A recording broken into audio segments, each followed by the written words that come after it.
طيب بسم الله الرحمن الرحيم الحمد لله رب العالمين أشهد أن لا إله إلا الله وحده لا شريك له وأشهد أن محمدا عبده ورسوله اللهم صل وسلم وبارك على محمد وعلى آل محمد كما صليت وسلمت وباركت على إبراهيم وعلى آل إبراهيم إنك حميد مجيد أما بعد.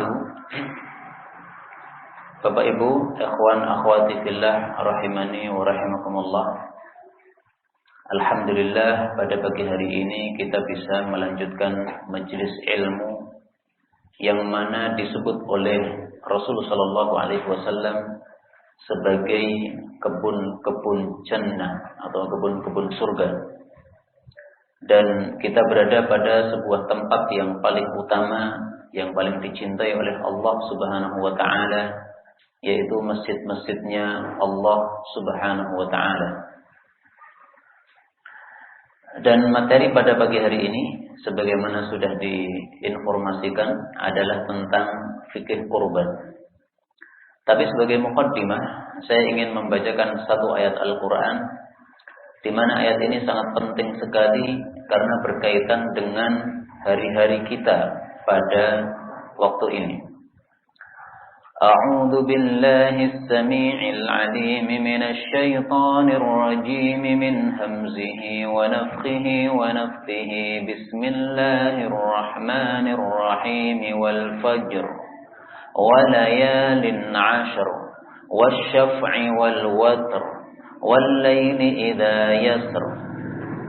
Allah Subhanahu wa taala mengatakan pada surat yang ke-89 yaitu surat Al-Fajr, wal fajri demi waktu fajar, walayalin ashri dan demi malam-malam yang 10 atau hari-hari yang 10, wasyaf'i demi yang genap, wal watri demi yang ganjil. Yang genap adalah makhluk, yang ganjil adalah Allah karena Allah Maha Esa. Wal laili dan demi malam idza yasr apabila berjalan. Ayat ini diperselisihkan oleh para ulama. Apa yang dimaksud dengan layalin ashar, 10 malam. Sebagian ulama berpendapat bahwasanya 10 malam ini adalah 10 malam terakhir dari bulan Ramadan. Sebagian ulama lagi berpendapat bahwasanya 10 malam ini adalah 10 awal hari pada bulan Dzulhijjah.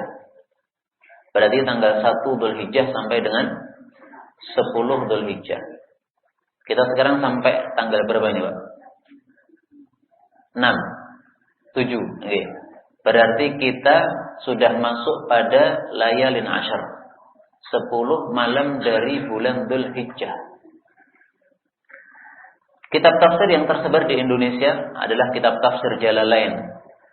Di dalam tafsir Jalalain disebutkan walayalin ashar, demi malam-malam yang 10, maksudnya ashri Dzulhijjah, 10 malam awal atau 10 hari awal dari bulan Dzulhijjah. Nah, maka ini tafsir yang dipilih oleh mazhab Syafi'i karena penulisnya tafsir Jalalain ini bermazhab Syafi'i. Ketika Allah bersumpah dengan 10 malam atau 10 hari ini menunjukkan bahwasanya hari-hari ini hari-hari istimewa, bukan hari biasa. Dan itu sudah dijelaskan oleh Rasulullah sallallahu alaihi wasallam dalam sebuah hadis yang sahih. Tidak disebutkan di dalam Al-Qur'an, tapi disebutkan di dalam hadis yang sahih yang sangat terkenal dari Ibnu Abbas radhiyallahu anhu, dan hadis ini disebutkan di dalam Sahih Bukhari. Tapi saya tampilkan dari riwayat Abu Dawud karena lafalnya lebih terkenal. Rasul bersabda, "Ma min ayyamin," tidak ada hari-hari, "al-amalu shalihu fiha," yang amal saleh di dalam hari-hari itu, "ahabbu ilallah," lebih dicintai oleh Allah, maksudnya lebih besar pahalanya, "min hadhil ayyam," daripada hari-hari ini, yakni ayyamal ashar, yaitu 10 hari bulan Dzulhijjah. Maka para sahabat bertanya, "Wahai Rasulullah, bagaimana kalau amalan-amalan tersebut dibandingkan dengan jihad fi sabilillah? Mana lebih gede pahalanya?" Beliau mengatakan, meskipun dibandingkan dengan jihad fi sabilillah, amalan-amalan pada hari-hari ini lebih besar pahalanya. Illa kecuali Satu kondisi saja kata Nabi, seseorang yang keluar untuk jihad membawa jiwa dan hartanya, ya, membawa nyawa dan hartanya, lalu dia kembali tidak membawa apa-apa dari harta dan nyawa tersebut, alias dia sudah mati syahid dan hartanya pun sudah ludes untuk berjihad fisabilillah. Ini hadis sahih, ya, menunjukkan amal soleh pada hari-hari ini pahalanya lebih gede daripada hari-hari yang lain. Dan kata-kata al-amalus soleh ini umum, sehingga mencakup semuanya. Kita sholat pada hari-hari ini, pahalanya lebih gede daripada hari-hari biasa. Kita sedekah pada hari-hari ini, pahalanya lebih gede daripada hari-hari biasa. Kita membaca Al-Quran pada hari-hari ini, pahalanya lebih gede. Karena itu marilah kita memperbanyak amal soleh pada hari-hari ini. Yang ingin saya pesankan 3 saja. Yang pertama, hendaklah kita memperbanyak zikir pada hari-hari ini. Kalau bisa mulut kita tidak berhenti dari bergerak. Bahasa orang Jawa mengatakan umi-umi untuk berzikir kepada Allah Subhanahu wa taala. Sebagaimana disabdakan oleh Nabi dalam hadis riwayat Ibnu Majah, "Innallaha ta'ala yaqul", sesungguhnya Allah berkata, "Ana ma'a 'abdi", saya akan menyertai hambaku, "ma dzakaroni", selama dia mengingatku, "wa taharrakat", dan bergerak-gerak, "bi", karena mengingatku, "syafatahu", kedua bibirnya, ya. Meskipun orang-orang merasa heran, ngapain ini orang bibirnya bergerak-gerak kayak orang gila, ya. Nggak usah peduli, yang penting Allah menyertai kita. Zikir apa yang paling bagus? Ya, zikir bermacam-macam. Tapi untuk hari-hari ini, zikir yang paling bagus adalah takbiran, ya. Allahu Akbar, Allahu Akbar, Allahu Akbar kabira, walillahil hamd. Allahu Akbar, Allahu Akbar, Allahu Akbar, la ilaha illallah, wallahu akbar, Allahu Akbar, walillahil hamd. Dasarnya apa? Saya bacakan dari kitab Sahihul Bukhari. Silahkan dilihat nanti pada kitab tentang hari raya, ya. Abwabul Idain, kitab tentang 2 salat hari raya. Pada bab fadlul amal fi ayyamit tasyrik. Qala Ibnu Abbas menafsirkan, "Wadhkurullaha fi ayyamin ma'lumat." Banyaklah berzikir kepada Allah pada hari-hari yang diketahui. Maksudnya apa? Ayyamul Ashr, 10 hari awal Dzulhijjah. Dalam ayat yang lain Allah mengatakan, "Wadhkurullaha fi ayyamin ma'dudat." Berzikirlah kepada Allah pada hari-hari yang dihitung. Ibnu Abbas mengatakan, hari-hari yang dihitung itu adalah hari-hari tasyrik, ya. Berarti ada 2 perintah. Perintah pertama, zikir pada 10 awal Dzulhijjah. Perintah kedua, zikir pada hari-hari tasyrik, tanggal 11 sampai 13. Nah, prakteknya Ibnu Umar dan Abu Hurairah radhiyallahu anhuma yakhrujan, keduanya keluar ila suq, menuju ke pasar, fi ayyamil ashr, pada hari-hari 10 ini, sejak tanggal 1 Dzulhijjah. Untuk apa? Yukabbiron, keduanya bertakbir, wa yukabbirun nas, manusia pasar pun ikut-ikutan takbir, bitakbirihima, gara-gara keduanya bertakbir, ya. Tapi bukan takbir dengan suara satu suara, bukan, tapi masing-masing takbiran sendiri-sendiri, ya. Karena kalau takbir satu suara itu belum kita dapatkan hujjahnya atau dalilnya yang sharih, yang tegas, ya. Sehingga lebih baik sendiri-sendiri. Nah, takbir yang paling sahih riwayatnya itu yang saya contohkan tadi. Allahu Akbar, Allahu Akbar, Allahu Akbar kabira. Udah itu. Kalau riwayatnya Imam Syafi'i tambahi walillahil hamdu, ya. Tapi takbiran yang sering kita baca di Indonesia itu juga boleh. Tapi yang paling sahih ini tadi, riwayatnya Salman, disebutkan di dalam kitab Musannaf Ibnu Abi Syaibah. Salman mengatakan, bertakbirlah kalian dengan takbir Allahu Akbar, Allahu Akbar, Allahu Akbar kabira, ya. Kemudian ditambah Imam Syafi'i walillahil hamdu. Tapi ini amalan yang pertama yang saya pesankan untuk saya pribadi dan juga semua ikhwah kaum muslimin rahimani wa rahimakumullah. Amalan yang kedua, Marilah pada 10 hari ini kita sempatkan untuk melaksanakan apa yang telah dipesankan oleh Rasul Shallallahu Alaihi Wasallam. Di dalam Sunan Abu Dawud disebutkan hadis tersebut. Beliau mengatakan, "Man qama bimi'ati ayah." Barang siapa yang qiyamul lail, salat malam, membaca 100 ayat, kutiba minal qanitin. Dia dicatat termasuk orang-orang yang taat kepada Allah, yang tunduk kepada Allah. Wa man qama bi alfi ayah, barang siapa yang qiyamul lail membaca 1000 ayat, kutiba minal muqantarin, dia dicatat termasuk orang-orang yang pahalanya tak terhingga, alias tidak bisa dihitung saking banyaknya. Hadis riwayat Abu Dawud, derajatnya sahih. Nah, saya pesankan, mari kita pada 10 hari atau 10 malam ini kita ambil 1 malam, kalau tidak bisa 2, kalau tidak bisa 3, kita ambil 1 malam untuk menjadi muqantarin, orang-orang yang pahalanya tidak terhingga.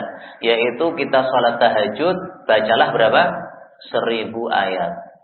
Siap napa mboten, Pak? 1000 mawon, mboten usah banyak-banyak, enggak usah 2000 ya. 1000 saja. 1000 enggak banyak, Pak.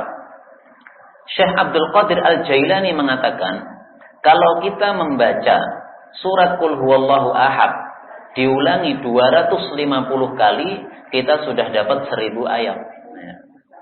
Karena Al-Ikhlas itu berapa? 4 ayat. 4 kali 250 udah dapat itu 1000. Jadi prakteknya silahkan kita sholat malam 25 rakaat. Setiap rakaat baca Qulhu 10 kali. Gitu. Ampun angsal 1000 ayat. Atau dipangkaslah, bukan 25 rakaat, tapi 12 atau 13 rakaat, masing-masing rakaat baca itu 20 kali surat Al-Ikhlas. Nah, sudah dapat. Al-Ikhlas rak pendek tau ya? Pendek ya? Siap napa mboten? Pendek mesti siap.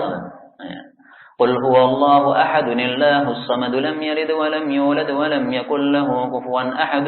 Bismillahirrahmanirrahim. Qul huwallahu ahadunillahus samad lam yalid wa lam yulad wa lam yakul lahu kufuwan ahad. Sekali nafas dapat 2 Al-Ikhlas nih. Digabung gitu enggak apa-apa. Memang yang lebih afdal itu adalah 1 ayat berhenti, 1 ayat berhenti. Paling afdal itu ya pelan-pelan. Tapi kalau digabung gitu untuk mendapatkan fadilah ini enggak apa-apa. Yang penting kalau bisa, ini saya pesankan untuk saya pribadi terutama dan kepada semuanya, kalau bisalah dari 10 malam ini kita ambil 1 supaya kita termasuk muqantarin, orang-orang yang pahalanya itu tidak terhingga. Tapi seandainya bapak-bapak, ibu-ibu tidak kuat karena memang pekerjaan siangnya sudah melelahkan ya, malam nggak bisa melakukan ini, nggak ada masalah karena ada hadis yang menyenangkan. Hadisnya apa? Ini hadis untuk yang sudah beristri atau bersuami ya. Nabi bersabda, "Idza stayqadha ar-rajul," apabila seorang laki-laki alias suami bangun minal lail, malam hari, wa ayqadha ahlah, lalu dia membangunkan istrinya, atau sebaliknya, istri bangun membangunkan suaminya, wa shallaya rak'atain, keduanya salat 2 rakaat. 2 rakaat tok nggih. Kutiba, keduanya sudah tercatat minadz-dzakirinallaha katsiran wadz-dzakirat, pada malam hari itu termasuk orang-orang yang banyak berzikir kepada Allah dan adz-dzakirat, perempuan yang banyak berzikir kepada Allah. Jadi asalkan ada 2 aktivitas ini. Yang pertama aiqadha ya, saling membangunkan. Aktivitas kedua salat 2 rakaat. Itu sudah termasuk adz-dzakirinallaha katsiran wadz-dzakirat. Ini yang sudah bersuami atau beristri. Ini zahirnya khusus suami istri nih. Ya. Kalau membangunkan temannya, wallahu a'lam. Ya mudah-mudahan termasuk ini. Tapi nasnya adalah bicara tentang suami istri. Dan kemudian amalan yang ketiga yang disarankan juga adalah untuk menyembelih kurban pada tanggal 10 Dzulhijjah nanti. Karena amalan ini berarti termasuk amal soleh di dalam 10 hari yang berarti pahalanya melebihi dari jihad fisabilillah pada hari-hari yang lain. Tayyib.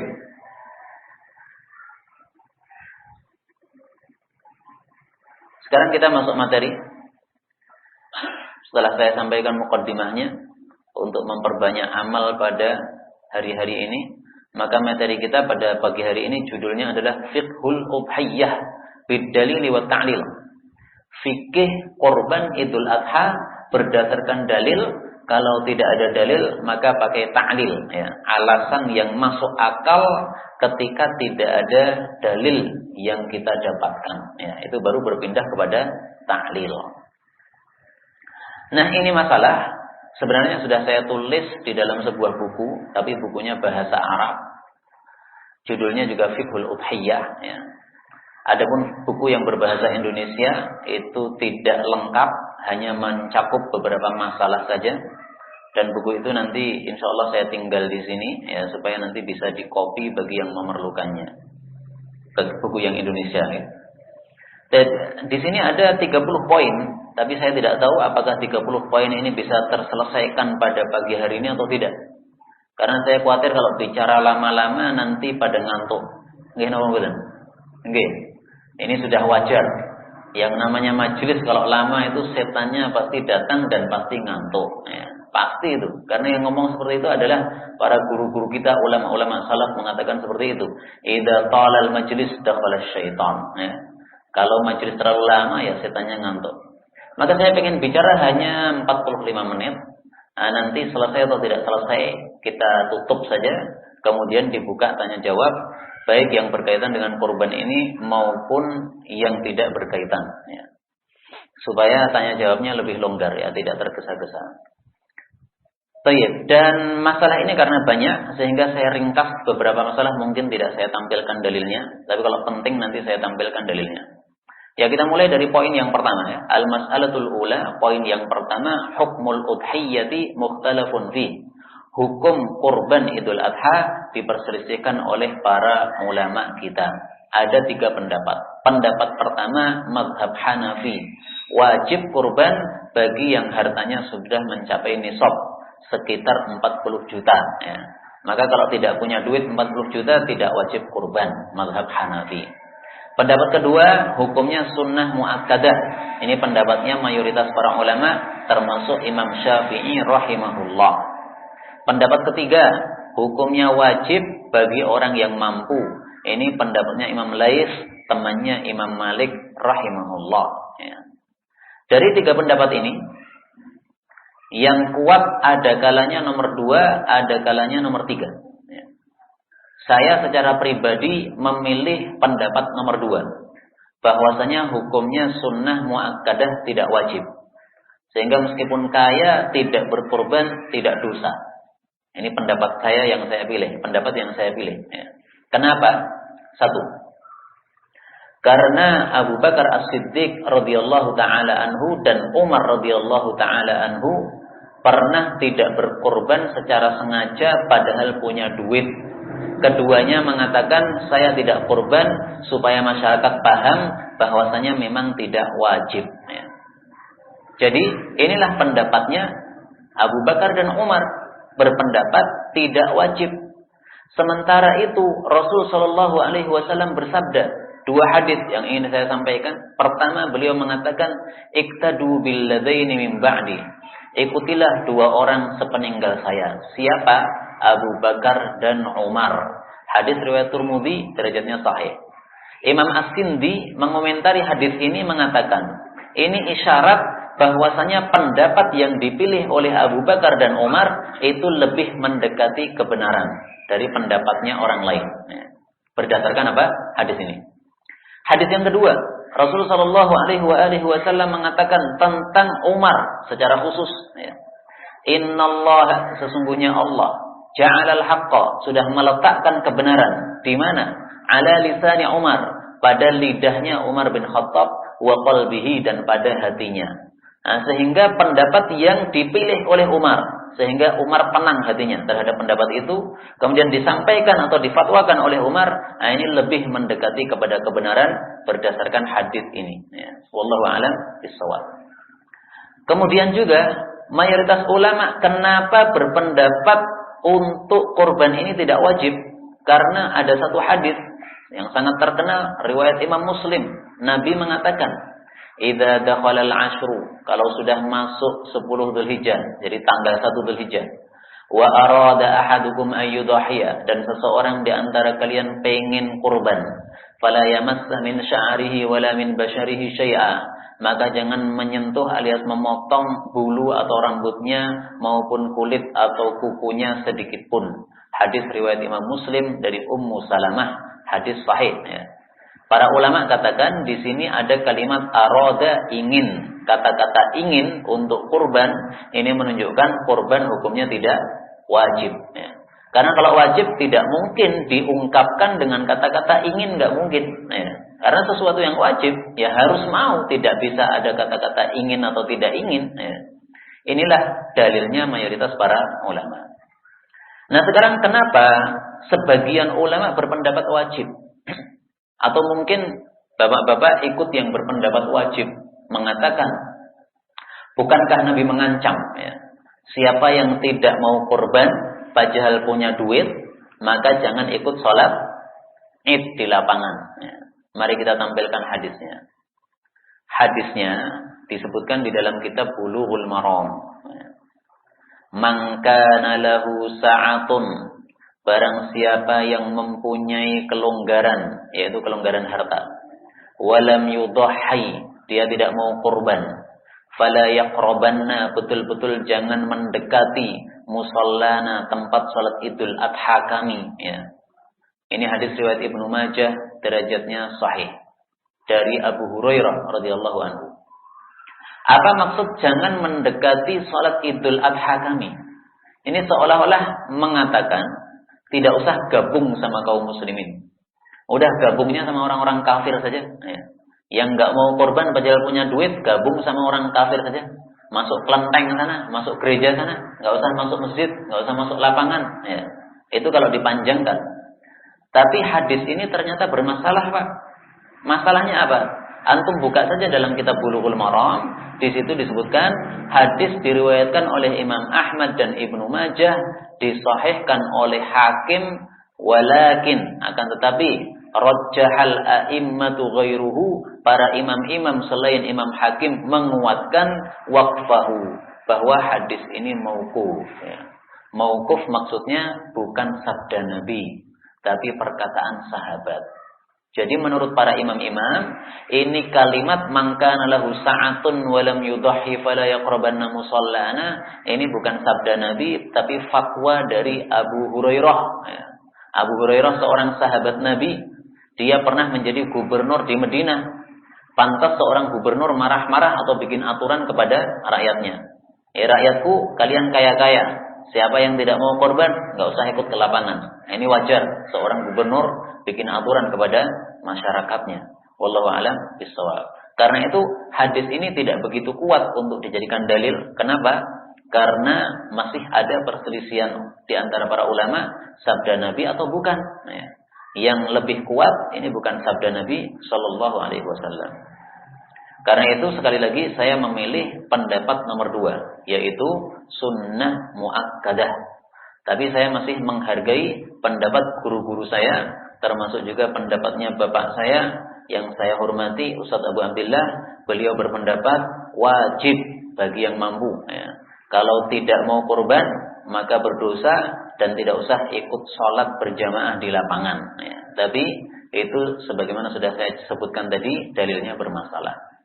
Tapi sebagai penutup dari poin pertama ini, meskipun pendapat ini ada 3 macam, tapi hendaklah kita tidak usah bingung, tapi hendaklah kita melakukan itu kurban. Ya.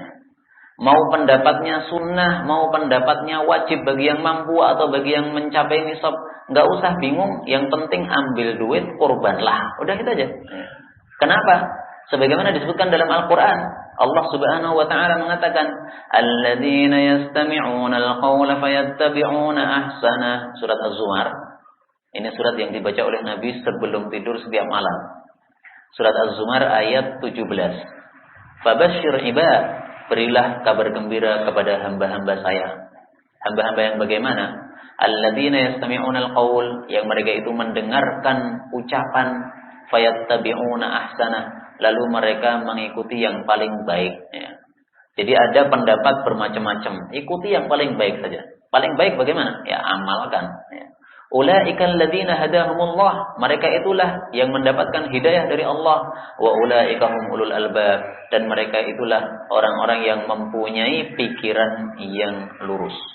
Baik. Poin yang kedua. Tidak ada dalil khusus tentang fadilah kurban. Ya. Berarti kalau ada dalil khusus pasti dhaif. Berarti kalau ada dalil tentang kurban yang ingin kita yang sahih, itu pasti dalilnya dalil umum. Ya. Kalau dalil khusus nggak ada yang sahih. Contoh, saya berikan satu contoh saja. Ya. Hadis yang sangat terkenal di Indonesia.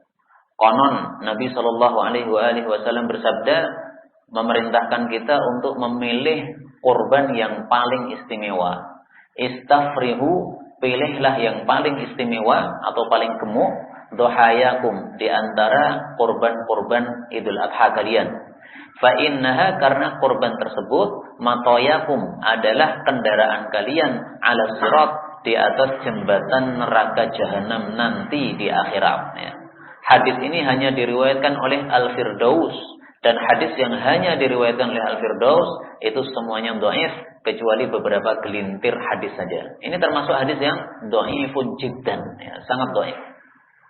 Sehingga tidak benar kalau kita meyakini bahwasanya kurban Idul Adha itu jadi tunggangan di akhirat. Enggak benar, ya, karena hadisnya dhaif. Dan masyarakat Indonesia karena pakai hadis ini jadi ambil kesimpulan salah. Salahnya apa? Mereka bilang berarti kurban itu seumur hidup hanya sekali, cukup. Karena kita sudah punya tunggangan. Ya. Tunggangan kan cukup perlu satu, tau. Kalau tunggangan banyak malah nggak bisa pakai nanti. Ya. Tunggangan satu kali saja, ya satu saja. Ya. Karena itu sudah cukup untuk menghantarkan kita ke tempat yang kita tuju. Nah, itu kesimpulan yang salah dari sebuah hadis yang dhaif. Yang benar kurban itu ya setiap tahun. Ya. Nah, ini contoh hadis yang dhaif. Dalil khusus tapi apa? Dhaif. Nah, kalau dalil umum ya tadi yang sudah saya sampaikan di awal, amal soleh pada 10 hari bulan Dzulhijjah lebih dicintai oleh Allah daripada jihad fisabilillah. Poin ketiga, calon pengkurban dilarang memotong bulu, kuku dan kulitnya sejak tanggal 1 bulan Dzulhijjah sampai dia menyembelih kurbannya sendiri. Ya. Ini berlaku hanya untuk calon pengkurban, alias yang sudah punya niatan. Ya. Tapi kalau belum punya niatan, maka ini tidak berlaku. Kemudian apakah ini berlaku juga untuk keluarga yang berkurban? Yang berkurban bapak, istrinya, anaknya, boleh nggak untuk memotong kukunya ini? Nah, menurut Syekh Al-Albani ini berlaku juga. Karena kaidahnya mengatakan at-tabi'u tabi'. Yang mengikuti itu hukumnya mengikuti kepada induknya. Induknya tidak boleh memotong, berarti anak istrinya semuanya nggak boleh. Tapi yang lebih kuat insya Allah pendapat kedua, bahwasanya tidak berlaku untuk keluarganya. Sehingga yang tidak boleh memotong ini hanya yang akan berkurban saja. Karena itulah zahir dari lafal hadis Nabi SAW. Ya. Kemudian sebagian masyarakat Indonesia salah paham. Memotong kuku, bulu, ini dianggap bulunya si kambing, kukunya si kambing. Ini salah. Ya. Ini salah muncul gara-gara tidak paham bahasa Arab. Ya. Kalau paham bahasa Arab tidak mungkin pemahaman seperti itu. Dan tidak ada ulama yang berpendapat seperti itu kecuali satu ulama yang saya dapatkan. Ya. Memahami bulunya kambing nggak boleh dipotong. Nggak ada kaitannya dengan bulu kambing. Ya. Itu kaitannya adalah bulu kita sendiri, kuku kita sendiri. Hikmahnya apa? Nah, kalau ditanya hikmahnya apa, dalil tidak kita temukan.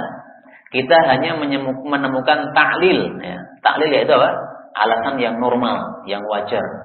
Para ulama mengatakan, orang yang menyembelih kurban, itu seluruh tubuhnya dijamin untuk tidak masuk ke dalam neraka. Diberi apa? Jaminan oleh Allah. Nah, supaya kuku kita, rambut kita, bulu kita, seluruh tubuh ini dapat jaminan itu, maka biarkan panjang dulu. Kalau semuanya sudah dapat jaminan, nah baru nanti kita potong setelah kita menyembelih. Itu ta'lilnya, ya. Wallahu a'lam bishawab. Kalau Nabi tidak pernah menjelaskan secara langsung. Kemudian dilarang ini maksudnya hukumnya apa? Haram atau makruh? Ada dua pendapat. Pendapat pertama mengatakan haram berdasarkan kaidah al-aslu fin nahyi lit tahrim. Asal dari larangan adalah haram. Pendapat kedua mengatakan makruh saja, ya. Karena ini berkaitan dengan adab saja, ya. Sesuatu yang berkaitan dengan adab itu kalau dilarang itu hanya makruh, tidak sampai kepada haram.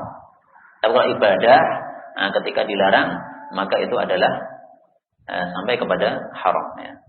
Kecuali kalau terpaksa, gitu, boleh untuk dipotong. Misalnya kuku terlalu panjang kemudian mengelupas, ini mengganggu kita, potong nggak apa-apa. Ya. Masalah keempat, disyariatkan menggemukkan kurban.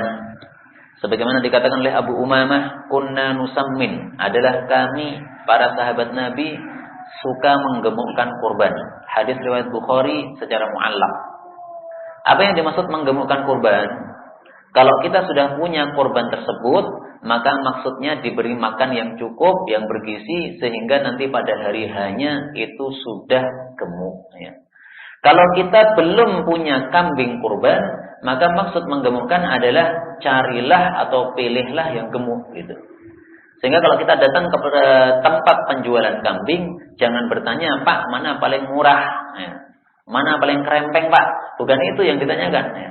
Mana paling gemuk? Ya. Mana paling mahal? Itu yang ditanyakan. Tapi setelah kita tahu harganya, sesuaikan dengan kantong kita. Paling mahal 2,5 juta. Ternyata di kantong cuma 1,5. Ya udahlah, ya, cari yang 1,5. Ya. Yang penting kita cari dulu yang paling gemuk, gitu ya. Ya. Itu kalau mau seperti para sahabat. Tapi seandainya kita pilih paling kerempeng, ya nggak apa-apa. Ya, itu menunjukkan keimanan kita itu kerempeng juga, gitu ya. Imannya juga kerempeng, gitu ya. Poin yang kelima.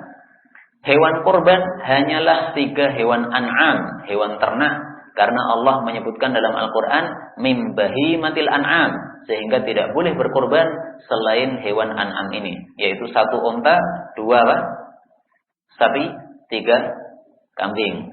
Untuk sapi ini hukumnya disamakan juga adalah kerbau.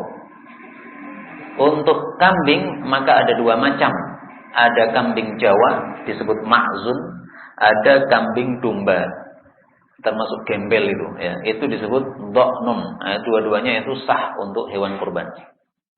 Adapun Bilal radhiyallahu anhu, muadzinnya Nabi, berpendapat boleh berkurban meskipun dengan seekor ayam jantan. Ya. Tapi ini pendapat lemah, tidak usah diikuti, karena Nabi seumur-umur tidak pernah kurban dengan dengan ayam jantan. Ya. Saya mau menyembelihnya, nggak apa-apa, silahkan menyembelih. Tapi bukan kurban namanya. Ya, menyembelih biasalah. Ya, jangan dinama-namakan kurban, itu nggak benar. Tapi kemudian poin yang keenam, berkurban adalah ibadah muaqqatah, ibadah yang ditentukan waktunya. Sehingga kalau dilakukan sebelum waktunya tidak sah. Abu Qatadah sahabat Nabi berkurban sebelum Nabi selesai sholat. Nabi selesai sholat, kemudian khutbah, melihat ada kambing sudah mati. Kemudian daging-dagingnya sudah siap di situ. Nabi bertanya, ini daging milik siapa? Milik Abu Qatadah. Nah, ini enggak sah. Ulangi lagi. Ya, disuruh mengulangi lagi. Berarti ini termasuk ibadah yang muaqqatah. Karena ibadah ada 2 macam, ya. Ada yang muaqqatah, ada yang ghairu muaqqatah. Tidak ditentukan waktunya. Misalnya baca Quran, nah itu silahkan kapan saja bebas, monggo. Yang penting jangan pas di atas kloset, ya, itu nggak benar. Kemudian poin yang ketujuh, waktu berkurban itu silahkan ada 2 macam. Ya. Pertama adalah selepas sholat, ini bagi yang sholat Idul Adha. Yang kedua adalah selepas waktu sholat, ini yang tidak sholat Idul Adha. Misalnya para ibu-ibu yang sudah punya niat berkurban ternyata haid, ya. Jadi dia tidak ikut sholat Idul Adha. Nah, maka hendaklah dia lihat selesainya waktu sholat itu kapan. Ya. Rata-rata lah waktu sholat itu selesainya 6:30 misalnya. Ya berarti dia sembelih 6:30 udah boleh. Ya. Dan kemudian nomor 8, poin 8. Ini semuanya ringkasan, ya. Karena kalau disebutkan ikhtilaf, perbedaan pendapat para ulama, tidak cukup waktunya. Akhir waktu kurban itu adalah hari tasyrik yang ketiga. Jadi kurban itu ada 4 hari. tanggal 10 sampai tanggal 13. Inilah pendapatnya Imam Syafi'i rahimahullah, dan inilah pendapat yang paling kuat berdasarkan sabda Nabi riwayat Imam Ahmad, kullu ayyamit tasyriqi dzabah. Setiap dari hari-hari tasyrik adalah waktu untuk berkorban.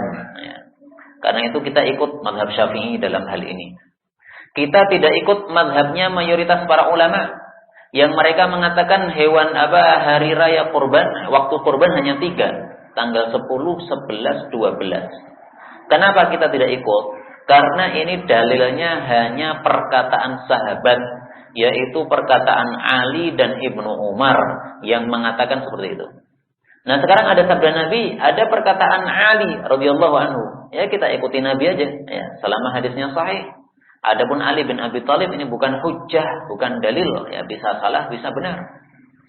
Jangan mengikuti sekali-kali pendapatnya Imam Hasan Al-Basri, di mana beliau mengatakan waktu berkorban itu adalah sampai akhir bulan Dzulhijjah, tanggal 30 masih boleh kurban. Ini pendapat yang sangat salah. Kenapa? Karena hadisnya dhaif. Nabi konon mengatakan ad-dhahaya ila hilali Dzulhijjah. Kurban itu adalah berakhir sampai munculnya hilal di akhir bulan Dzulhijjah. Ya, berarti sampai akhirnya bulan Dzulhijjah. Ini hadis dhaif. Dhaif tidak bisa dijadikan dalil, ya, sehingga tidak usah kita ikuti. Bolehkah atau sahkah kita menyembelih di malam hari? Ada dua pendapat. Imam Malik dan mazhab Hanafi mengatakan tidak sah, harus siang hari. Tapi pendapat yang lebih tepat adalah pendapatnya Imam 3. Imam 3 itu Abu Hanifah, Imam Syafi'i, Imam Ahmad. Ya. Satunya lagi Imam Malik tadi yang sudah pendapat pertama. Nah, Imam 3 berpendapat sah, boleh. Karena apa? Hadisnya tadi. Nabi mengatakan ayyam. Ya. Ayyam itu artinya hari. Hari itu mencakup siang dan malam. Nah, berarti siang boleh, malam boleh. Meskipun yang lebih afdol menyembelihnya siang hari.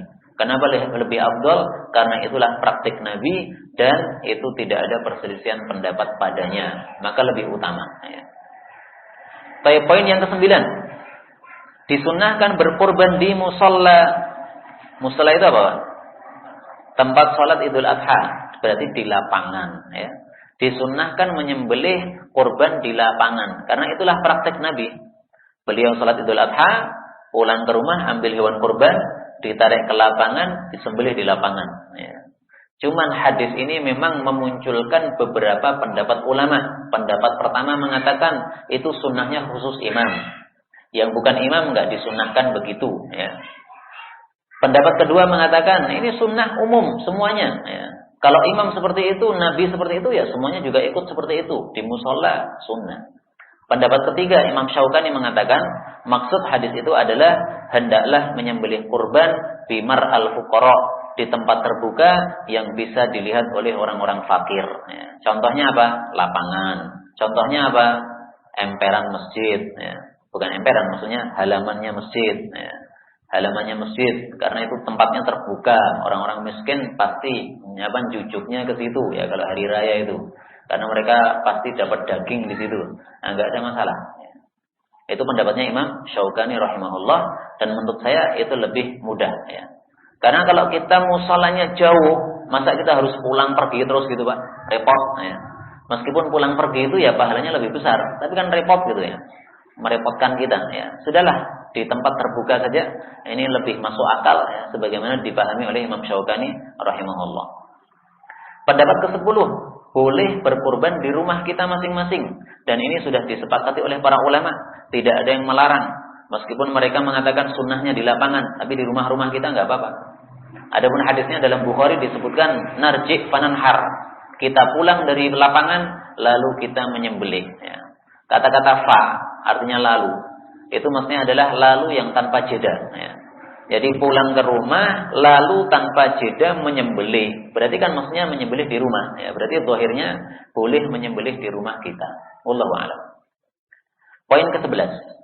Cara menyembelih yang syar'i sudah diriwayatkan oleh Anas bin Malik, riwayatnya al-jamaah. Jamaah itu maksudnya Bukhari, Muslim, Abu Dawud, Tirmidzi, Nasa'i, Ibnu Majah. Ya. 2 kitab sahih plus 4 kitab sunan. Inilah 6 kitab pegangannya Ahlus Sunnah ya, yang tidak dipakai oleh orang-orang Syiah karena mereka punya pegangan yang lain ya. Baik, hadisnya Anas ringkasnya, Nabi membawa kambingnya kemudian ditidurkan di tanah. Setelah itu diinjak pada bagian lehernya ya. Tapi injaknya jangan keras, Pak. Cukup kira-kira dia tidak guncang-guncang, tidak gerak-gerak. Setelah itu ditempelkan pisau pada bagian atas dari lehernya kambing tadi. Kemudian digoreskan atau digesekkan ya, disembelih sambil mengucapkan bismillah wallahu akbar, Allahumma taqabbal min Muhammadin, Allahumma hadza an Muhammadin wa amman lam yudahhi min Muhammadin. Itu sebagian riwayat menyebutkan seperti itu ya. Jadi 4 bacaan yang dibaca oleh Nabi pada saat menyembelih kurban. Nah, itulah cara penyembelihan syar'i secara ringkas ya. Bisa dilihat di dalam kitab Bulughul Maram pada kitab Ad-Dhahi. Poin 12. Saat menyembelih yang wajib dibaca hanya satu, yaitu tasmiyah. Tasmiyah yaitu membaca apa? Bismillah tanpa Ar-Rahmanir Rahim. Karena apa, kalau Ar-Rahmanir Rahim itu namanya bukan tasmiyah, namanya basmalah ya. Nah, kita kalau mau menyembelih kurban itu bukan basmalah tapi tasmiyah. Kenapa? Karena Nabi tidak basmalah tapi tasmiyah. Ya sudah, ikuti Nabi saja. Adapun bacaan-bacaan yang lain itu hukumnya hanya sunnah ya. Allahu Akbar itu sunnah. Menyebut namanya si pemilik kurban itu sunnah. Enggak disebutkan enggak apa-apa, Allah udah tahu ya. Kemudian mengatakan Allahumma hadza minni, ya Allah ini kurban dari saya, terimalah dari saya dan juga terimalah dari rekan-rekan saya yang saya wakilkan atau saya masukkan di dalam kurban ini. Nah, itu enggak ada masalah seperti itu, tapi itu sunnah, tidak wajib ya. Boleh kita menyebutkan siapapun yang ingin kita ikut sertakan dalam kurban kita. Ya Allah, saya berkorban, terimalah ini dari saya, nama saya Muhammad, terimalah juga dari rekan-rekan sekantor saya atau rekan-rekan sepondok saya. Enggak apa-apa, ya bebas, terserah mau ditambahkan siapapun. Karena Nabi juga menambah-nambahkan seperti itu. Poin ke-13, menyembelih itu ada 2 cara. Yang pertama disebut dzabhun, yang kedua disebut nahrun. Yang disebutkan di dalam Al-Qur'an itu adalah nahrun. Itu pada surat apa? Surat Al-Kautsar. Fasholli li rabbika wanhar inna syani'aka huwal abtar. Wanhar, dan menyembelihlah secara nahar. Nahar itu apa? Nahar itu bagian atas dari dada ini, Pak. Yang legok ini. Cara menyembelihnya adalah ditusukkan pisau pada bagian legokan itu, nanti unta akan mati sendiri ya. Tapi kalau dzabhun itu bagian atas dari leher, kemudian dikureskan, digesekkan. Ya, itu beda. Kalau dzabhun ini, dzabhun yang atas ini untuk kambing sama sapi. Adapun untuk nahrun ini untuk unta. Ya. Tapi para ulama mengatakan, andai dibolak-balik itu sudah sah caranya, sudah halal kurbannya, tapi kurang utama. Ya. Kurang apa? Utama. Kenapa? Karena paling cocok unta itu di nahrun, ditusuk sininya. Paling cocok kambing sama sapi itu di dzabhun, ya, bukan di nahrun. Maka letakkanlah yang paling cocok kepada masing-masing hewan tersebut gitu. Baik. Ini contohnya yang lain seperti gini.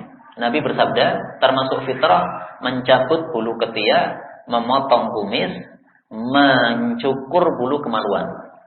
Seandainya dibolak-balik enggak apa-apa ya. Kumis bukan dicukur, bukan dipotong, tapi dicabut, jebrat, silakan ya, monggo. Kalau panjenengan mau, enggak apa-apa ya. Tapi saya pernah mencoba satu saja itu satu helai sakitnya enggak berhenti ya. Mencoba saja ya. Demikian juga bulu kemaluan, mau dicabuti ya, monggo. Tapi Nabi mengatakan apa? Dicukur ya. Dicukur bulu kemaluan itu. Para ulama yang mengatakan enggak apa-apa, tapi kurang utama ya. Karena tidak sesuai dengan sabda Nabi SAW. Apalagi bulu ketiak ya. Kalau dicukur itu hanya hilang bulunya, tapi baunya enggak hilang. Kalau dicabut itu hilang dua-duanya ya. Itu sesuai dengan pengalaman kata para ulama. Wallahu a'lam. Poin ke-14, disyariatkan berbuat ihsan kepada hewan yang disembelih. Ihsan itu apa? berbuat baik. Ya. Dalilnya disebutkan dalam sebuah hadis yang sahih pada kitab Arba'in Nawawi. Innallaha, sesungguhnya Allah, katabal ihsana, mewajibkan berbuat baik, ala kulli syai', dalam segala sesuatu. Kalau kalian membunuh, maka membunuhlah dengan baik, jangan dicincang-cincang. Kalau kalian menyembelih, menyembelihlah dengan baik, ya, jangan pelan-pelan, karena kasihan ini hewannya. Nah, kemudian Nabi contohkan bagaimana menyembelih dengan baik. Wal yuhidda ahadukum syafratahu. Hendaklah seseorang menajamkan pisaunya. Wal yurih dzabihatahu. Hendaklah merehatkan hewan kurbannya, ya, sembelihannya. Karena itu para ulama mengatakan minimal berbuat ihsan kepada kurban itu ada 5. Ya. Pertama, kenyangkanlah kurban tersebut sebelum disembelih. Jangan sampai disembelih dalam kondisi lapar, kasihan. Ya. Udah kelaparan, mati lagi. Ya. Karena lapar itu kan tidak enak, Pak. Pernah lapar, Pak? Saya pernah kelaparan, nggak bisa tidur, Pak. Ya. Maka saya baru sadar, oh itulah sabda Nabi. Ketika Nabi bersabda, ya Allah, saya berlindung dari lapar, karena lapar adalah sejelek-jelek teman orang tidur. Ya. Maksudnya apa? Resotuhu. Ya. Kelaparan nggak bisa tidur, tapi alhamdulillah hidup saya di Solo, maka ambil sepeda ontel keluar rumah banyak ya, kenyang, habis kenyang bisa tidur, alhamdulillah. Ya. Nah, maka untuk kurban jangan dilaparkan, kenyangkan dulu. Ya. Udah kenyang, marem, apalagi kenyang sampai ngantuk-ngantuk, gitu, nah, baru disembelih, malah rakroso karena ngantuk. Ya. Nah, itu cocok itu. Ya. Yang kedua, tajamkanlah pisau. Yang ketiga, jangan menajamkan pisau di depan hewan kurban. Ya. Apalagi dipameri. Lihat nih, pisau udah siap. Ya. Hati-hati lu. Nah, itu nggak boleh seperti itu. Ya. Dalilnya, ada seorang sahabat Nabi tajamkan pisau di hadapan kambing kurban. Maka Nabi bersabda, hadisnya sahih, aturidu antumitaha maitat. Apakah kamu ingin untuk mematikan hewan ini berkali-kali mati? Ya. Alias mati hatinya dulu sebelum mati betul-betul nyawanya. Nggak boleh. Ya. Kemudian yang keempat, hendaklah menyembelih jangan di depan hewan yang lain. Apalagi dipamerkan tadi. Ya. Nih, temanmu udah mampus, ente habis ini. Ya. Nah, itu juga nggak sopan kepada hewan. Karena hewan juga paham, Pak. Wah, ini teman saya mati. Paham dia. Ya. Karena buktinya kalau paham, kalau ada serigala atau harimau menyerang kambing, pasti kambing lainnya pasti ketakutan, kan? Pasti dia tahu, wah ini teman saya mati. Ya, jadi paham dia, mati sama hidup paham. Ya. Kemudian nomor 5, hendaklah mempercepat proses penyembelihan. Ya. Jangan pelan-pelan, karena semakin cepat kematiannya, maka semakin utama. Apa dalil bahwasanya semakin cepat kematiannya semakin utama? Dalilnya apa? Dalilnya adalah hadis tentang cicak. Rasul bersabda, man qatala, barang siapa yang bisa membunuh wazaghatan, cicak atau tokek atau yang sejenisnya, pokoknya semarga itu, ya. Fi awwali dharbah, dengan 1 kali pukul, kutiba lahu mi'atu hasanah, pahalanya 100. Barang siapa yang membunuh cicak tapi 2 kali pukul, maka pahalanya kurang, ya, kurang dari 100. Enggak tahu berapa, Nabi enggak sebutin, pokoknya kurang. Barang siapa yang membunuhnya perlu 3 kali pukulan, maka pahalanya lebih kecil lagi, lebih sedikit lagi. Hadis riwayat Muslim. Ya. Jadi membunuh hewan, termasuk juga menyembelih hewan, itu semakin cepat matinya, semakin lebih utama. Karena itu, ketika ada seseorang bertanya, apa hukumnya memukul kepalanya lele? Ya. Apakah ini termasuk ihsan kepada lele atau tidak? Maka jawabnya adalah, apakah memukul kepala lele itu menyebabkan dia matinya lebih cepat daripada cara yang lain? Kalau memang cara membunuh lele itu adalah paling cepat itu dipukul kepalanya, ya itulah yang ihsan. Ya. Tidak bisa dikatakan, wah ente nggak punya peris kemanusiaan sama lele ini, ya. Kepala dipukul, memang ente mau dipukul kepalamu, ya. Nggak bisa dikatakan seperti itu. Karena justru ihsan kita kepada lele, rahmat kita kepada lele itu ya pukul kepalanya, cepat mati langsung. Ya. Dan saya lihat orang-orang yang jual ikan semuanya begitu. Orang ngoten Pak. Ada yang cara lain selain dipukul kepalanya? Oh, di apa? Nah, itu sama saja ya. Jadi di apa? Tapi kayaknya lebih repot Pak ya. Lebih repotnya karena kan harus pegang dua tangan gitu kan. Oh, dipukul langsung tok tok tok tok tok gitu ya. Tapi kalau pegang satu pegang, ambil lagi satu pegang. Nah, ini meruncut malah gitu. Tapi itu cara yang bagus juga ya. Saya baru tahu kalau ada yang dipotong gitu ya. Oh, di pasar seperti itu. Ya, oke. Baik. Kemudian juga keong. Ya. Bagaimana cara masak keong ini? Teman saya cara masaknya adalah air dididihkan. Kalau sudah mendidih, keong masukkan. Ya. Kata dia itu cepat mati. Ya sudah, kalau memang cepat mati seperti itu, ya seperti itulah cara membunuh yang baik. Ya. Tapi kalau itu menyakitkan dia, maka jangan. Ya. Karena itu menurut saya, jangan dimasukkan di air, kecuali kalau airnya sudah mendidih. Ya. Karena kalau airnya masih dingin, kemudian dipanasi, ini kan panasnya kan pelan-pelan. Kasihan dia, ya. Panas baru mati. Ya. Mending langsung panas langsung mati, ya kan itu lebih bagus. Ya. Wallahu a'lam bishawab. Kembali ke sini, apakah disyariatkan menghadapkan kurban ke kiblat? Alias apakah menghadapkan ke kiblat ini termasuk ihsan? Ya. Jawabnya adalah iya, menurut ulama yang mensahihkan hadisnya. Tapi menurut ulama yang tidak mensahihkan hadisnya, berarti ya tidak disyariatkan. Sehingga bebas kita mau menyembelih kurban itu arahkan kemana.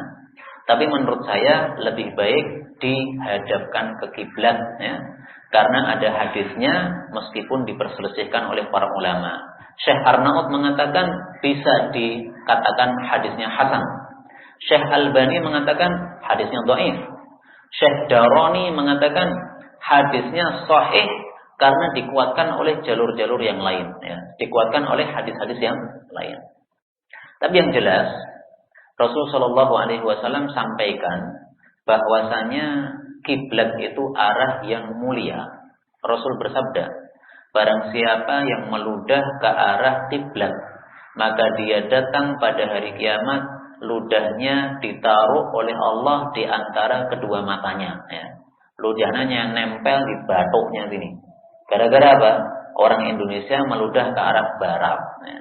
Karena itu meludahlah ketiga arah, selatan, timur, utara, jangan ke barat. Ya. Maka sebelum meludah itu mikir dulu Pak ya, ini arahnya mana nih? Ya. Arahnya barat, jangan diludahkan, nanti batuknya penuh ludah nanti di akhirat. Ya. Nah ini Syekh Albani mengambil kesimpulan, oh berarti kiblat itu arah yang dimuliakan. Ya.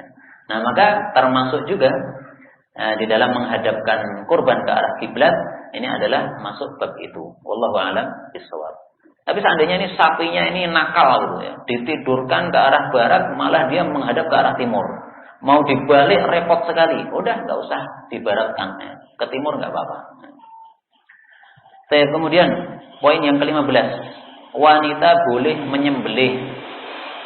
Jadi dalam Islam itu amalan dibagi 3. Ada yang khusus laki-laki, contohnya gundul rambut. Ada yang khusus perempuan, contohnya pakai perhiasan emas. Ada yang boleh dua-duanya, contohnya menyembelih. Ya. Ibu-ibu di sini sudah terlatih menyembelih nopo dereng? Terlatih nopo dereng? Dereng ya? Coba dilatih. Ibu-ibu mau dilatih menyembelih? Kalau ibu-ibu nggak mau mbak-mbak, ya. Karena ibu-ibu sudah punya anak, khawatir bayangkan anaknya yang disembelih, sebagaimana Nabi Ibrahim. Ya udah mbak-mbak yang belum punya anak itu latihan nyembelih. Ya. Karena di santriwati pesantren Al-Islam Jawa Timur di Pelumpang, itu santriwatinya sudah dilatih untuk menyembelih, ternyata bisa. Ya.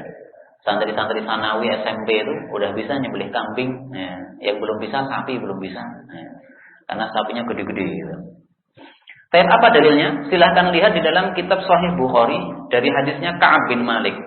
Ada seorang budak perempuan menyembelih kambing yang hampir mati dengan sebuah batu yang ditajamkan.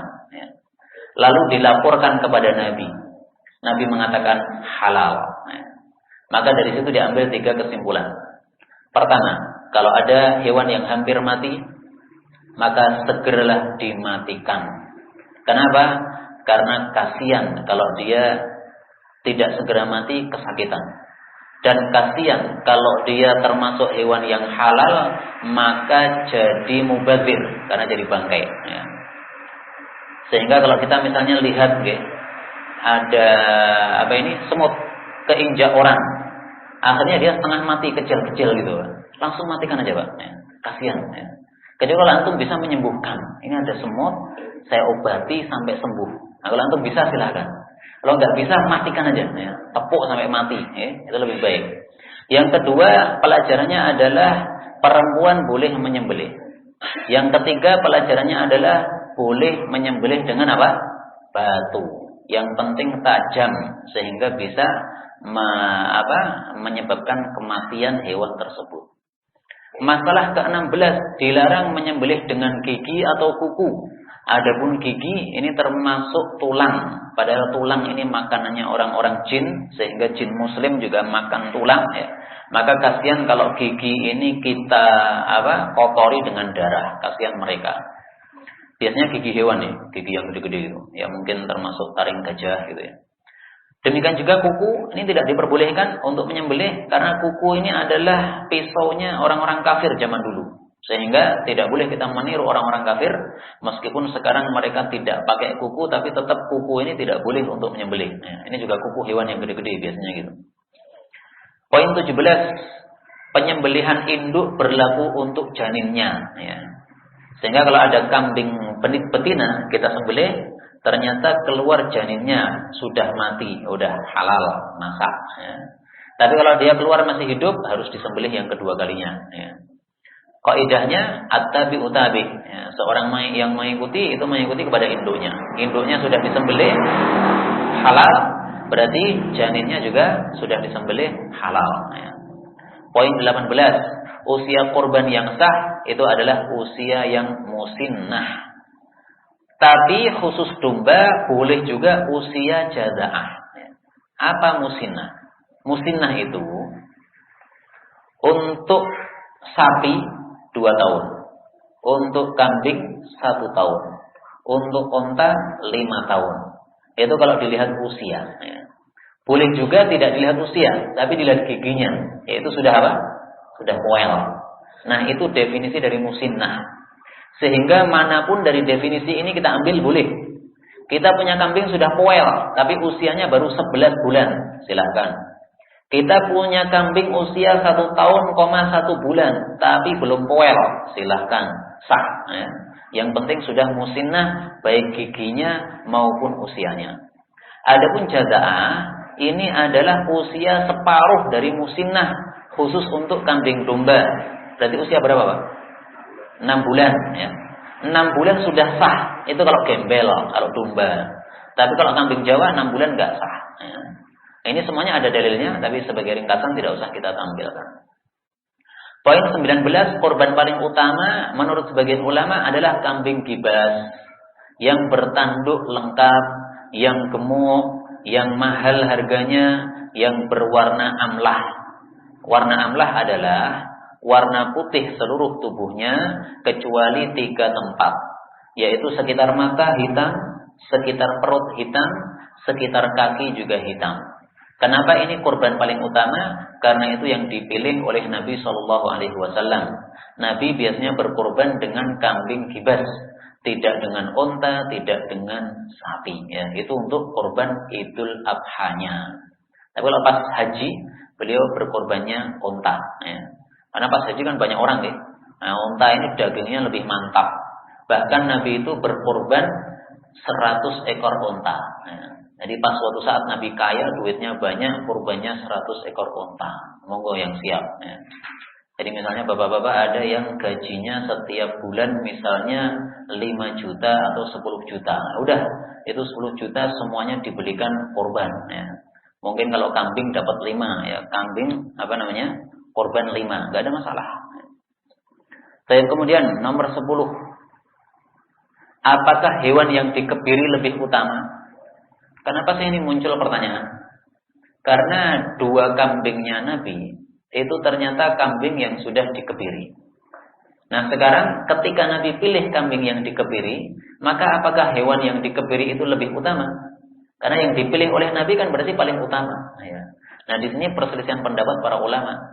Sebagian ulama mengatakan, Imam Syaukani mengatakan, dikebiri atau belum itu hukumnya sama. Tidak ada yang lebih utama dari satu dengan yang lainnya.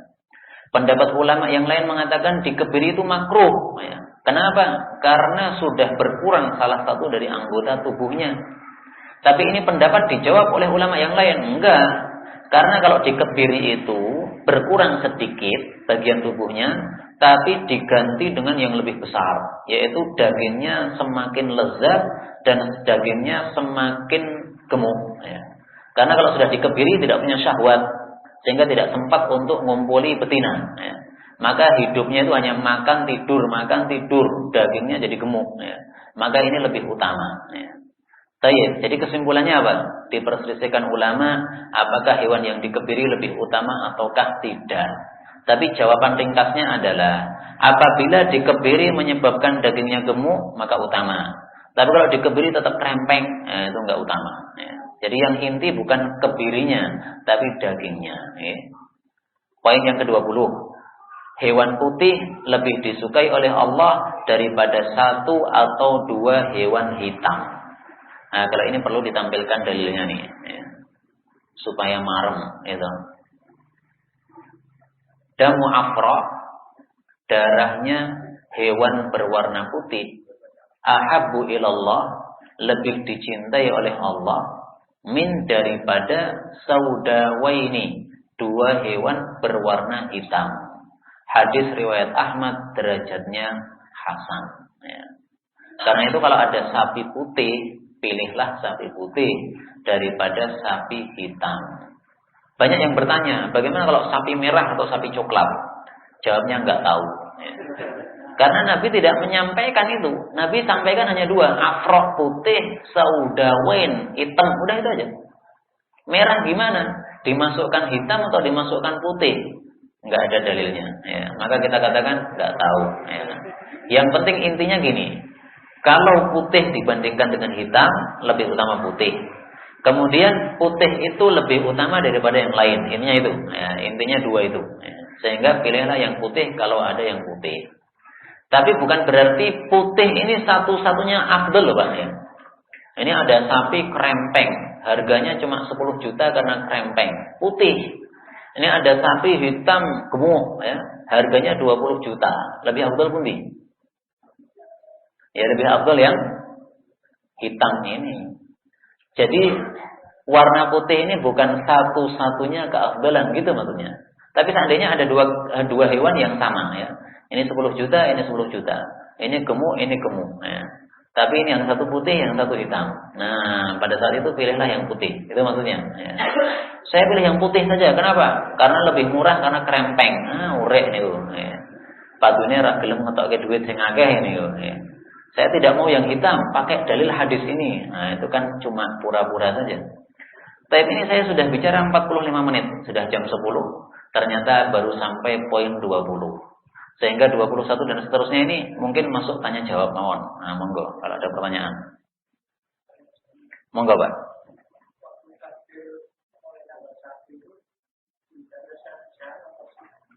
Waktu takbir mulai tanggal 1 Dzulhijjah disyariatkannya jahar atau sir? Jawabnya adalah jahar. Karena Abu Hurairah, Ibnu Umar keluar ke pasar takbiran dengan suara keras. Begitu dua orang ini keluar ke pasar, semua orang-orang di pasar ikut takbiran. Nah, silahkan monggo yang mau ke pasar takbiran monggo. Nanti pasti orang mengatakan orang sinting ini. Tapi nggak apa-apa disebut orang sinting. Yang penting apa? Kita hidupkan sunnah atau syariah yang sudah mati. Ini termasuk sunnah yang sudah mati, Pak. Karena tidak banyak yang melakukannya. Bahkan dulu ketika saya masih di pesantren, saya bilang, ayo santri semuanya takbiran. Tapi jangan bareng-bareng, sendiri-sendiri. Nah, ada sebagian teman saya mengatakan, kowe kok nyeleneh-nyeleneh ngopo? Kan dek ini rane takbiran tanggal seperti ini. Saya katakan baca dulu Sahih Bukhari baru komentar. Belum baca komentar dulu salah. Ada lagi? Di rumah? Iya monggo, takbiran di rumah. Ya, enggak apa-apa. Ya. Tapi kalau di masjid ini saya sarankan jangan pakai mic, Pak. Wah, nanti diremukkan masjidnya kita oleh masyarakat. Karena masyarakat enggak paham. Ini kelompok sesat ini. Ya. Takbiran pakai mic. Wallahu a'lam. Monggo. hewan yang mau dikorbankan itu kalau kemarin melihat di TV itu ada dari ahli peternakan itu lebih baik dari malam sampai pagi itu tidak diberi makan dulu. Karena dagingnya lebih enak di macam-macam perbaikan dari dagingnya. Oh begitu. Dari pagi sampai mau diberi itu tidak diberi makan, boleh diberi minum aja, tidak diberi makan. Begitu teorinya, gitu. Itu dagingnya lebih enak, lebih sehat. Wallahu a'lam. Tapi kalau memang itu menyebabkan kelaparan, teori itu tidak usah dipakai. Ya. Tapi kalau tidak kelaparan dia nggak apa-apa. Ya. Yang penting dikenyangkan. Ya. Pripun Pak? 12 jam sebelum disembelih itu jangan dikasih makan. Ya. Oh gitu. Ya. Gitu. Ya, mesti saja dokter hewan lebih paham terhadap perhewanan daripada ahli fikih. Ya. Nah, sehingga meskipun teorinya fikih seperti itu, tapi juga kita pertimbangkan juga fatwa dari para pakarnya. Ya. Wallahu a'lam. Ada lagi?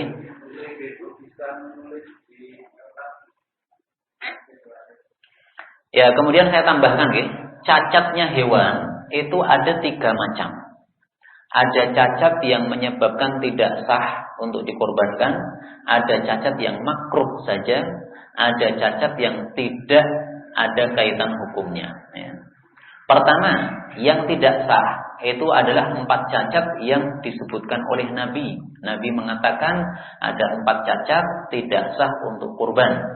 Yang buta sebelah matanya, yang pincang, jelas pincangnya, yang sakit, jelas sakitnya, dan yang kurus sampai tidak bersumsum. Nah, ini 4 tidak sah.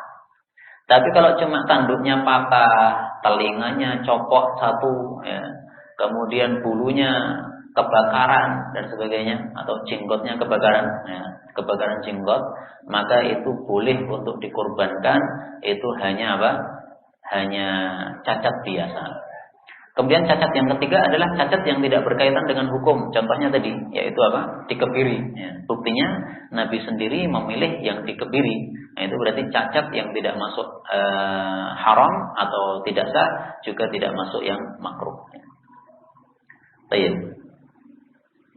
Pertanyaan, ketika menyembelih disyariatkan membaca tasmiyah. Namun di hadis poin 11 yang tadi dicontohkan Nabi membaca Bismillahirrahmanirrahim. Loh, apa nggih? Hadis poin 11. Coba nggih. Poin 11. Seingat saya itu bukan Bismillahirrahmanirrahim kok. Kalau basmalah itu Bismillahirrahmanirrahim. Ya, jadi ada 2 istilah, Pak. Istilahnya adalah basmalah, yaitu Bismillahirrahmanirrahim, atau tasniyah, yaitu Bismillah. Hadis poin 11. Oh, berarti ini hadisnya Anas bin Malik, ya. Coba kita buka hadisnya Anas bin Malik dari kitab Bulughul Maram min Adillatil Ahkam. Rasul sallallahu alaihi wasallam menyembelih kurban. Maka beliau mengucapkan Bismillahi wallahu akbar. Bismillah, tidak ada Ar-Rahmanir-Rahim, lalu Allahu akbar. Ya, berarti yang benar bukan basmalah. Mungkin tadi saya salah ucap nih. Kadang-kadang memang saya salah ucap. Kemarin tuh saya menjelaskan tentang fadilah tongkat. Tapi setiap kali saya ngomong tongkat, itu yang keluar tuh onta gitu kan. Fadilah onta sangat banyak. Ketawa semuanya. Kenapa ketawa? Lanjangan bilang onta, astagfirullah, nggak sadar ya. Padahal maksud saya itu tongkat gitu ya. Bisa keluar onta gimana? Suami korban 1, apakah istri dan anak sudah termasuk? Sudah. Karena para sahabat Nabi dulu, satu keluarga itu korbannya kalau tidak 1, maka 2 kambing. Ya. Ada kalanya 1 kambing, ada kalanya 2 kambing. Ya, itu yang dilakukan oleh para sahabat. Dan itu lebih utama daripada korban 3, 4 dan sebagainya, karena menyebabkan orang nanti akan berbangga-bangga atau berlomba-lomba untuk banyak-banyakan. Padahal tidak ada seperti itu. Istri punya penghasilan sendiri, hendak berkorban dan mengatasnamakan hewan korban itu untuk karyawan yang sudah lama bekerja atau du'afa. ya nggak apa-apa. Tapi korbannya untuk dia saja. Jadi begini, ibu ini berkorban dengan menyebutkan ketika disembelih itu, ya Allah terimalah korban ini dari saya dan juga dari karyawan-karyawan saya. Ya begitu. Tapi tetap untuk satu orang. Ya. Tapi kalau ini satu kambing diberikan kepada para karyawan. Nih, para karyawan, ini kambing untuk antum, untuk korban antum. Nah, itu enggak sah. Karena satu kambing itu satu orang yang berkorban, bukan banyak orang. Nah, makanya untuk mengatasnamakan saja enggak apa-apa. Tadi caranya seperti tadi ya. Tapi bukan diberikan gitu. Nah, terus nanti dagingnya silahkan diberikan kepada mereka, enggak apa-apa. Dalilnya apakah ada puasa tanggal 1 sampai 9 Dzulhijjah? Enten apa enggak, Pak? Enten. Jawabnya ada dua. Kalau yang dimaksud adalah dalil khusus, maka tidak ada yang sahih. Kalau yang dimaksud adalah dalil umum, maka sahih. An ba'di azwajin Nabi, dari sebagian istri-istri Nabi SAW. Dia mengatakan, adalah Rasulullah SAW biasanya puasa Tis'a Dzulhijjah pada 9 hari bulan Dzulhijjah tanggal 1 sampai 9. Plus hari Asyura tanggal berapa? 10 bulan Muharram. Plus 3 hari setiap bulan. Ini boleh Ayyamul Bid, boleh yang lain. Plus awal Tsnaini, hari Senin yang pertama minasyahri, dari setiap bulan, wal khamis, dan juga pada hari Kamisnya. Ini hadis diriwayatkan oleh Abu Dawud, kata Syekh Albani sahih, tapi banyak ulama mendhaifkan. Kenapa didhaifkan? Karena di situ ada rawi, karena di hadis ini muttarib. Muttarib itu guncang, termasuk hadis yang dhaif. Syekh Arnaud mendhaifkannya. Demikian juga ulama-ulama yang lain mendhaifkan. Jadi kesimpulannya hadis ini masih diperselisihkan oleh para ulama. Ya. Masih apa? Diperselisihkan oleh para ulama. Adapun hadis yang sahih, maka hadisnya adalah umum yang tadi itu. Ma min ayyamin al-amalu shalihu fiha ahabbu ilallah. Puasa ini termasuk amal soleh gitu. Ya. Maka silahkan kalau bapak ibu-ibu mau puasa tanggal 1 sampai 9, monggo, bagus ya itu. Cuma kalau saya pribadi tidak. Kenapa? Jangan ikut-ikutan saya loh Pak. Saya tidak puasa pada tanggal 1 sampai 8. Hanya puasa tanggal 9 nanti insya Allah. Itu karena saya orangnya itu loyonan gitu Pak, lemesan gitu. Kalau saya puasa pasti ngantuk, turu tok ya. Sehingga tidak sholat, malah tidak baca Quran dan sebagainya. Nah, mending makan, minum, tapi amalnya banyak. Karena yang paling inti kan ini, al-amalus sholih. Amal soleh itu tidak hanya puasa. Kalau puasa tapi tidur tok, nah, mending nggak usah puasa. Batasan menyembelih hari tasyrik ketiga, waktunya asar atau maghrib. Waktunya maghrib. Karena hari itu berakhir sampai maghrib, bukan sampai asar. Bagaimana hadis tentang pahala orang kurban sebanyak bulu hewan kurban? Ini termasuk hadis yang khusus atau dalil khusus. Berarti hadisnya pasti apa? Dhaif. Tadi sudah saya kasih 2 kaidah. Kaidah pertama, kalau dalilnya khusus, membicarakan fadilah kurban secara khusus, pasti dhaif. Kalau kita cari hadis yang sahih, pasti dalilnya umum, ya, tidak ada yang khusus. Ini termasuk yang khusus ini. Ya. Orang yang berkorban mendapatkan pahala sebanyak bulunya kurban. Nah itu hadisnya dhaif, tidak sahih. Wallahu a'lam bishawab. Ada lagi? Monggo. Untuk penentuan tanggal 9 Iya. itu ya roti ketika di Arafah itu atau yang mutaf itu. Oke. Jadi pertanyaannya adalah boleh diubah dengan apakah yang dimaksud dengan hari Arafah? Ya. Karena Rasulullah Shallallahu Alaihi Wasallam bersabda, puasa pada hari Arafah itu bisa menggugurkan dosa 2 tahun, tahun kemarin sama tahun sekarang. Demikian juga Nabi mengatakan, paling utamanya doa adalah doa pada hari Arafah. Nah, sekarang hari Arafah itu kapan? Ya. Menentukan hari Arafah itu kapan? Apakah kalau ada wukuf di Arafah? Apakah kalau ada tanggal 9 Dzulhijjah? Ya. Jawabnya adalah hari Arafah adalah hari tanggal 9 Dzulhijjah. Sebagaimana hari Idul Adha adalah hari tanggal 10 Dzulhijjah. Sebagaimana hari Tarwiyah adalah hari tanggal 8 Dzulhijjah. Itu nama-nama untuk tanggal. Adapun kenapa disebut hari Arafah, itu karena pada tanggal 9 Dzulhijjah di Saudi sedang ada apa? Wukuf di Arafah. Adapun kenapa disebut hari Tarwiyah, karena pada tanggal 8 Dzulhijjah di Saudi itu orang-orang sedang memberikan minum kepada onta-onta mereka. Ya, namanya Tarwiyah, ngasih minum kepada onta. Kenapa disebut hari Idul Adha? Karena di Arab Saudi pada tanggal 10 Dzulhijjah ada menyembelih kurban gitu. Adapun kita menentukan hewan hari menyembelih kurbannya, Idul Adhanya, puasa Arafahnya itu sesuai dengan tanggalan kita masing-masing. Sumu li ru'yatihi wa aftiru li ru'yatihi. Berpuasalah Ramadan ketika melihat hilal. Berhenti dari puasa Ramadan juga melihat hilal. Jadi intinya untuk ibadah-ibadah itu semuanya kaitannya dengan hilal. Kaitannya dengan apa? Hilal yang kita lihat. Mari kita lihat dalilnya secara umum. Allah Subhanahu wa taala mengatakan, "Yas'alunaka 'anil ahillah." Orang-orang bertanya kepada engkau tentang hilal. "Qul hiya mawaqitu lin-nasi wal hajj." Katakanlah, hilal-hilal itu adalah waktu-waktu untuk manusia dan untuk ibadah haji. Nah, di sini umum, mawaqitu, waktu-waktu. Untuk apa? Ya, waktu-waktu untuk ibadahnya manusia, waktu-waktu untuk muamalahnya manusia. Misalnya, ibadah puasa hari Arafah.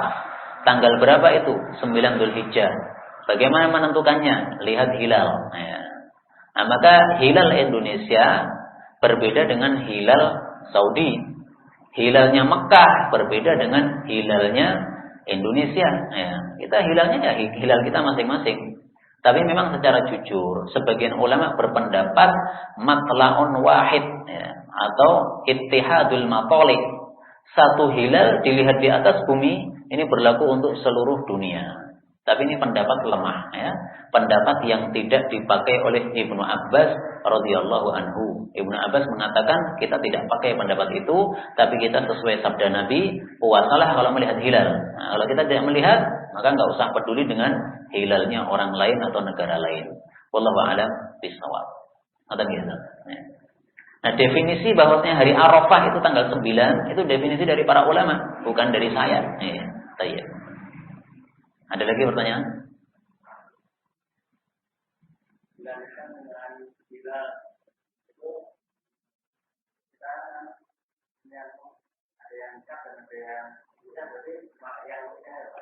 Oke.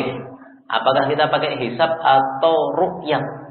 Semua ulama salaf sepakat pakainya ruqyah. Tidak ada yang memakai hisab kecuali ulama-ulama baru atau ulama khalaf. Sehingga sebaiknya kita pakai ruqyah karena sudah terjadi kesepakatan di antara para ulama atau ijma'. Jadi pernah ada ijma' di antara para ulama salaf pakai ruqyah. Begitu muncul ulama-ulama khalaf, mereka kemudian mempelajari ilmu hisab ini sehingga mereka meyakini ini hisab lebih kuat daripada ruqyah. Nah, kita tidak peduli lebih kuat atau lebih lemah, tapi bagaimana sabda Nabi itu aja. Sabda Nabi seperti itu ya udah. Ini saya bukakan dari kitab Mu'jam Lughatil Fuqaha, kamus bahasa para ulama ahli fikih.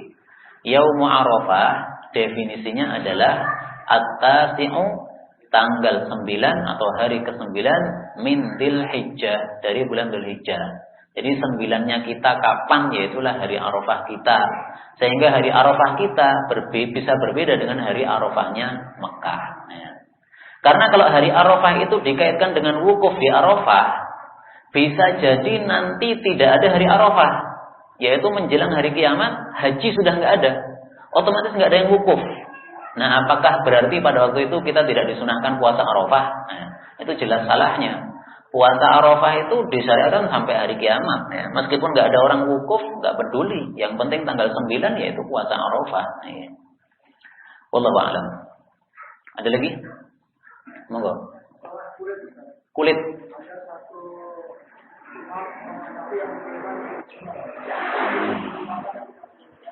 Jumhur ulama apa?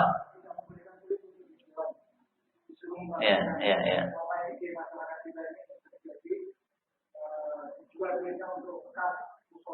Oh iya. Bagaimana hukum menjual kulit kurban? Sebenarnya yang antum sampaikan malah kebalik, Pak. Kebanyakan ulama membolehkan menjual kulit kurban. Cuman ada syaratnya. Uang yang didapatkan harus dikembalikan sebagaimana dagingnya. Daging tadi dibagi-bagi ya. Maka ini duitnya juga nanti dibagi-bagi begitu ya.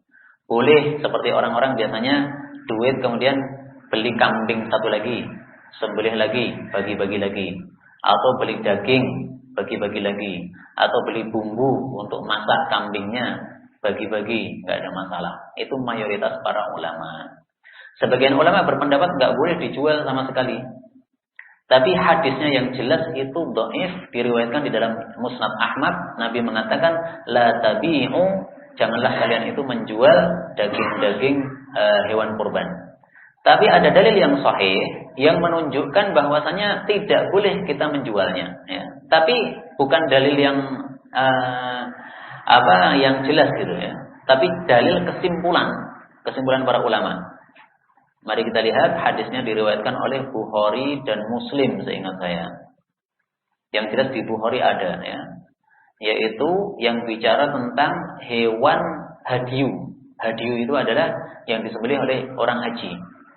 Amaronin Nabi, kata Ali, Nabi menyuruh saya an aku ma'al budni untuk mengurusi hewan hadyu beliau ya. Kurban beliau pada saat haji. Wala u'tiya, dan aku tidak boleh memberikan alaiha terhadap hewan tersebut syai'an sedikit pun fi jizaratiha sebagai upah dari penjagalannya ya.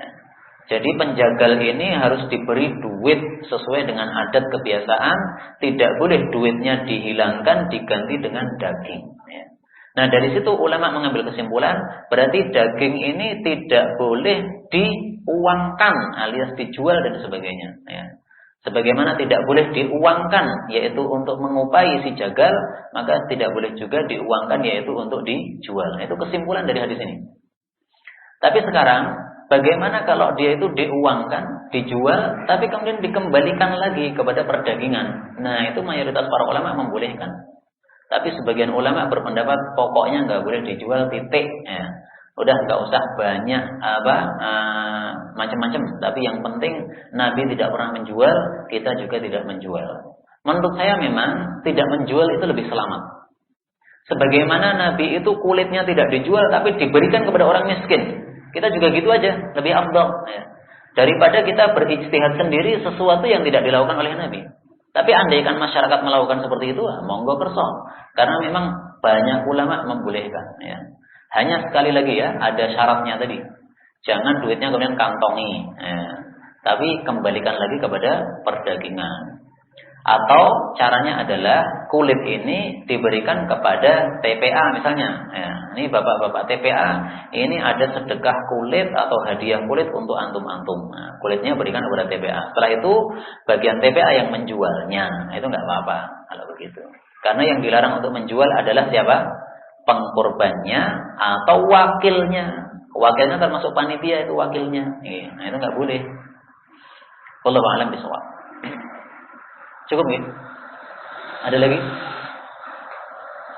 Kalau biasanya di sini kulitnya diapakan, Pak? Kasihkan kepada panti asuhan, nggak apa-apa. Ya. Kemudian mereka menjualnya atau gitu? Nah, kalau itu nggak apa-apa. Atau kalau mereka nggak tahu cara menjualnya, ya kita berikan kepada mereka dalam bentuk duit, nggak apa-apa. Tapi sudah diserahkan kulit itu sebelumnya kepada mereka. Ya. Misalnya kita kontak dulu ya, Pak ini ada kulit sapi ya untuk antum semuanya. Tapi karena kita tahu antum tidak bisa menjual, kita jualkan. Nanti duitnya kita kirim kepada antum. Tidak apa-apa. Nah, ya. Ini adalah wakil bagi orang-orang miskin yang seharusnya mendapatkan kulit tadi, nggak apa-apa. Ada lagi? Monggo.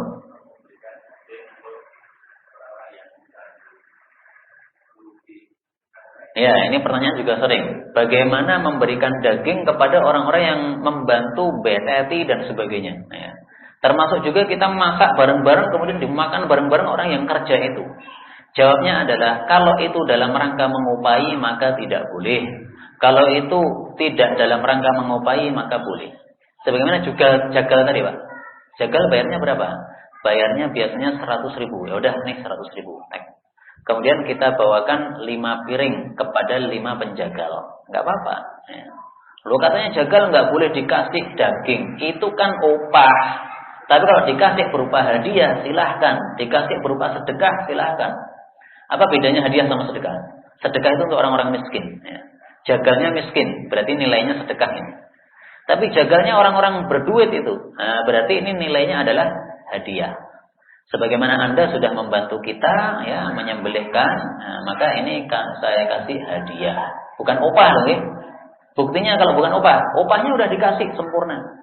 Tapi kalau upahnya seharusnya 100, dikasih 50 tok plus hadiah, nah ini berarti bukan hadiah. Ini berarti hadiah tapi upah. Ya. Disebut hadiah enggak sah. Ya. Nah, karena kamu bayarnya cuma 50 tok, biasanya 100. Ya. Wallahu a'lam bishawab. Cukup jelas nih? Kalau cukup jelas berarti cukup sekian saja. Wallahu ta'ala a'lam bishawab. Subhanakallahumma rabbana wa bihamdika asyhadu an la ilaha illa anta astaghfiruka wa atubu ilaik. Dan sebagai penutup adalah jangan lupa nanti pada tanggal 9 kita untuk melakukan 3 hal. Tanggal 9 pasti saja pertama kita berpuasa apa? Arafah. Yang kedua, sebagaimana tadi hadisnya sudah saya sampaikan, bahwasanya afdhalud doa, paling utamanya doa pada hari Arafah. Sehingga perbanyaklah doa pada hari tersebut, lebih mustajab daripada hari-hari yang lain. Demikian juga pada hari Arafah, hendaklah kita mengucapkan kalimat yang paling afdol yang diucapkan oleh Nabi dan para Nabi sebelum beliau, yaitu mengucapkan ini. La ilaha illallah wahdahu la syarikalah. Ini diulang-ulang pada hari Arafah ya. Karena hari Arafah ini hari yang paling afdol, sementara kalimat ini kalimat yang paling afdol. La ilaha illallah wahdahu la syarikalah. Tidak ada Tuhan yang berhak disembah selain Allah sendiri, tidak ada sekutu baginya. Wallahu a'lam bishawab. Walhamdulillahi rabbil alamin.